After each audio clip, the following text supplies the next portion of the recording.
The replacement blade's model is HQ56. It includes a brush. What I do like about it a lot is that the movable shaving heads fit and contour with my face, and it actually feels pretty comfortable. Now let's have a closer look.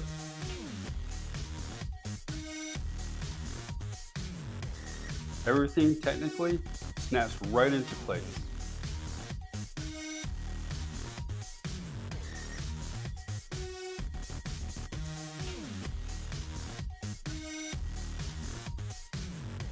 I suggest cleaning it out weekly or sooner, depending on how much you shave during the week.